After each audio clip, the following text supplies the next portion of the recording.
Europeans are basically a very, very narrow segment of this parasitic leadership who are all extremely unpopular in their own countries, right? So you basically have a small cabal that's running the show, that's hostile to Russia, that wants the United States to do its, as usual, do its heavy lifting and dirty, knock some heads, and be, they basically want the United States to go and kill Russia for them.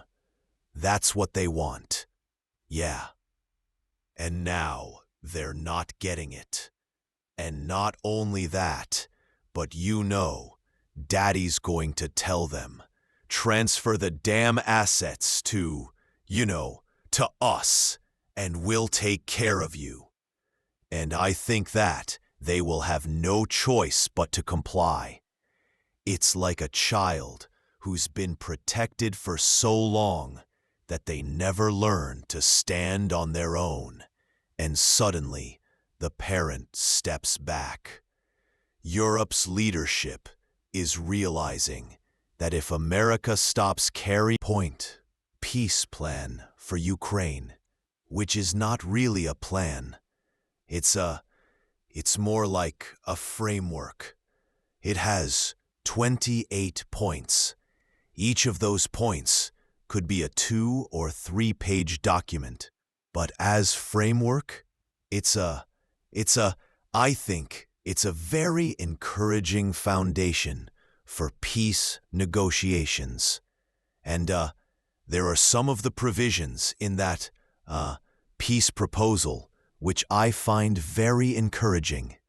Namely, it is addressing in a real way some of Russia's security concerns, which is what kind of coerced Russia into intervening in Ukraine. And that is that Ukraine is being asked to commit not to join NATO.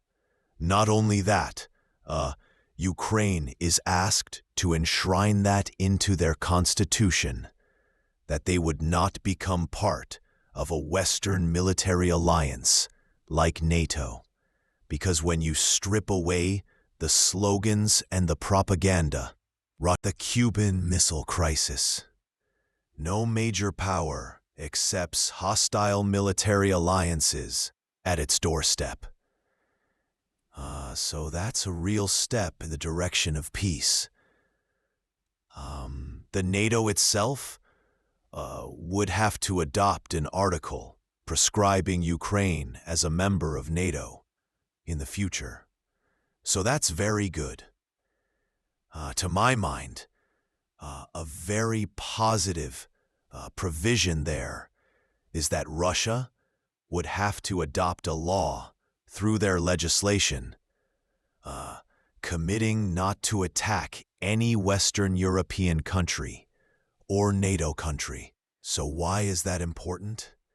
Because Europe is being submerged in psychosis and fear that the Russians are coming.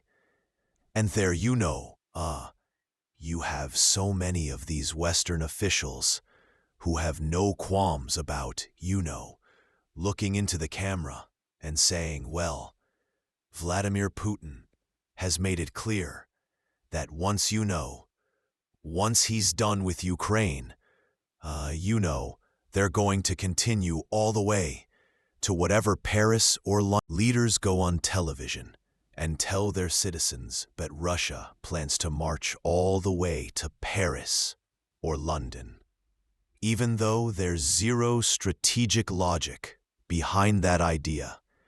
And of course, if you ask them where exactly did Vladimir Putin make that clear, he didn't.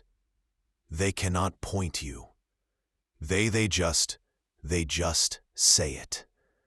But the reason why they say it is because they want the people in Europe to feel afraid. And then they tell them, well, guess what? It's going to be necessary for you to sacrifice your children, you know, which is what, this Fabian Mongolan, the head of the Russian, sorry, head of the French, he's the chief of defense staff. He's like the top commander of the French military. And he said that recently. Chief of defense, telling mayors to go home and tell citizens to prepare for war. If Russia enshrined into its law that it will not attack Western nation, that it has no intention of escalating and enlarging the war westward, then these claims lose credibility, and people can rightly say, what are you talking about? The Russians have actually passed a law that they will not go and wage war on other Western nations. So why on earth would we have to go and sacrifice our children to fight Russia when Russia is not a threat to us? He said, saying that if Russia formally writes into its own law that it will not attack Western nations, then the fear narrative collapses instantly. Mobilization by claiming the Russians are coming. So, that's good. Other provisions, which I thought were extremely interesting, was about the reconstruction of Ukraine.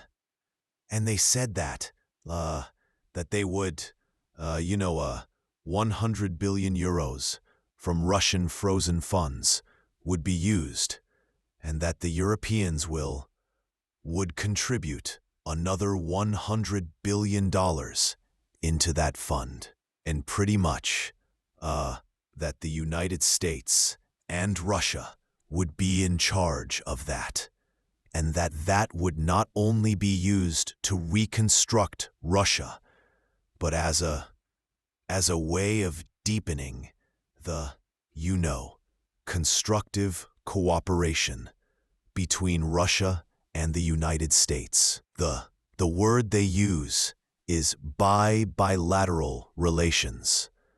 But it's clear that by those bilateral relations, they mean Russia and the United States, not, Russia and Ukraine. And, cool, let's say, but positive.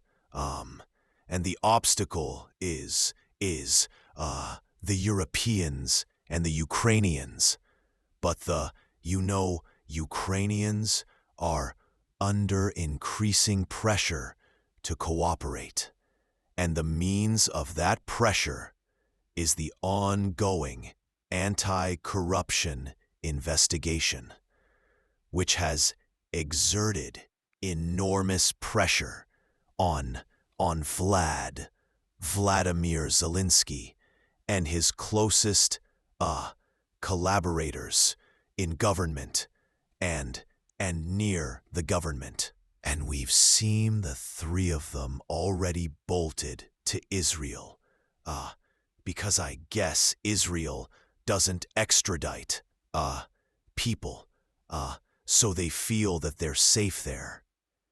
But apparently, this is just the tip of the iceberg, because that is concerning some 100 million that they embezzled. But the larger amounts that they're talking about are much greater, and I've seen 48 billion pressure on European leadership to cooperate. And that might take a little bit of time and finagling and arm twisting, but I think that the direction and of development, and those 28 points as a framework for negotiation is actually very, very encouraging. Think about that. After years of hostility, Washington and Moscow would be managing a $100 billion reconstruction effort side by side. That's not aid. That's architecture. It's an attempt to rebuild Ukraine, while also rebuilding a broken diplomatic relationship. The Europeans are absolutely in a tizzy about it because their main imperative is for the war to continue, at least long enough for European powers to prepare for war when they run out of Ukrainians that they can push, they will not give up. And then, the Europeans have a very significant problem in their financial markets because it seems that their financial system is disintegrating. Their economies are in a catastrophic state. And now, one of the provisions in the 28-point plan is that the frozen assets will be unfrozen. That means exactly what you think it means. If Ukraine can't fight anymore, the next countries in line are Finland, the Baltics, Poland, Romania, Moldova, smaller states pushed into a confrontation they never asked for, all to maintain a geopolitical illusion. Russian assets. Yeah, correct. It doesn't say Russian assets. It just says frozen assets will be unfrozen. And this is something that I've kind of anticipated already since the time when Trump first called up Vladimir Putin in February. 2 hours.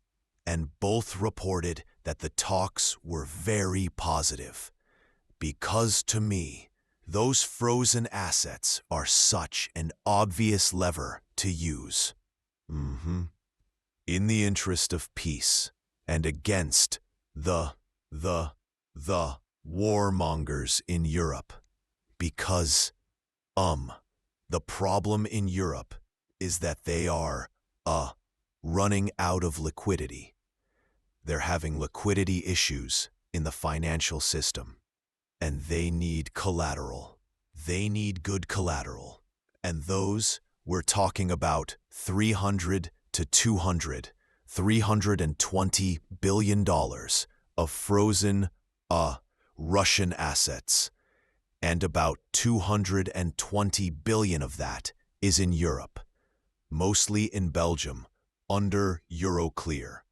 But then there's also some billions in the UK. I think about 37 billion, about 40 billion in France, something in Germany, I guess. I'm not sure. But fantasizing about using it to provide credit for French companies to become, large contractors in the rebuilding and reconstruction of Ukraine. And so, for the Russians and for the Americans, a way to take that weapon out of the hands of Europeans is to transfer the money into the American custody.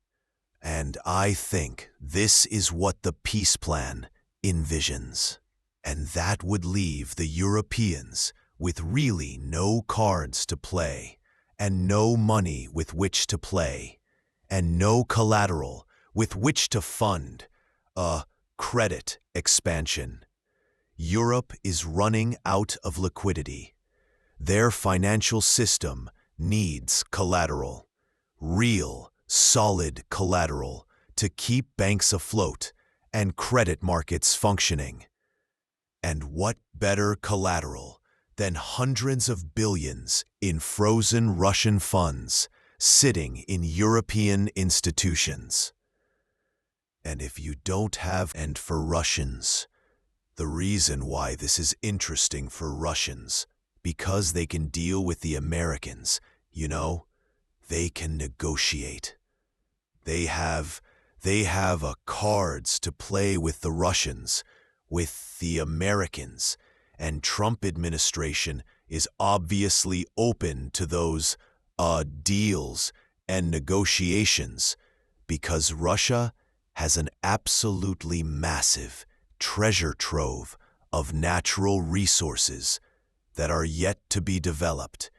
And so for Trump, it's a no-brainer to have American companies and businesses be included in all that. In that way, Russia gains an ally in the United States, and this itself it's not spelled out in those exact words in the 28-point plan, but it's there in gist and in other words, like deepening the bilateral relations, obviously, between Russia and untouched natural resource reserves worth trillions over the coming decades. Oil, gas, minerals, rare earths. The building blocks of the next industrial cycle. For the U.S., being part of that development is a strategic jackpot.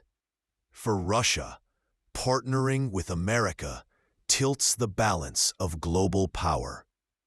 But it's not just a question of money. Russia really is a natural ally to the United States. And Russia and the United States have been allies for a century. Before, the 20, through the Cold War. Yeah. No. Not just before the Cold War. Throughout the 19th century, Russia and the United States were allies and very close friends. Yep. This has been scrubbed out from history, but they both had the same enemy, and I think that today we're looking at a replay of those same dynamics and those same power politics. And again, we see that the United States is extricating itself from these alliances that basically treated the United States as the military enforcement arm, whereas the real beneficiaries of the Western Empire have been, the European banking cartels and their partners on Wall Street. Primarily, the U.S. is slowly pulling away from alliances that treat it like an enforcement arm instead of a partner. And when that happens, the entire Western power structure begins to fracture because the system was never built on fairness. It was built on dependence.